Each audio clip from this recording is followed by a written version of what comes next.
Joseph ने दरिया के पानी को रोकने के लिए एक तरकीब सोची। सवाल, इस कहानी में नीचे दिए हुए लोगों ने क्या काम किया?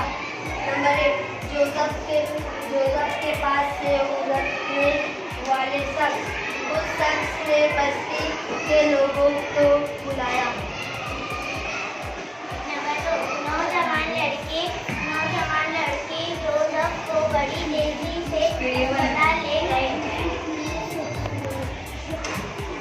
नंबर 3, बस्ती के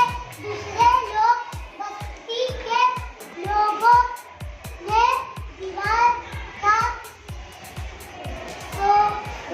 सुराग बंद किया।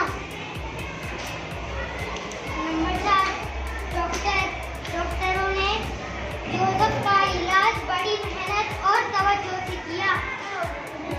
दिए हुए जुमले सही है या गलत लिखो। नंबर 1, बस्ती के किनारे एक समुद्र था, गलत। नंबर 2, दीवार में एक सुराग हो गया था, सही। नंबर 3, जोसेफ के पास से गुजरने वाले शख्स ने सुराग बंद करने की कोशिश की, गलत।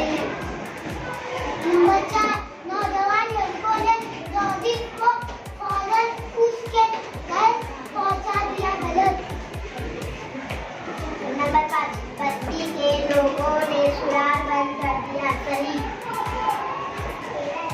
नंबर 6, जोसेफ के अस्पताल आने पर लोगों ने खुशियां मनाई।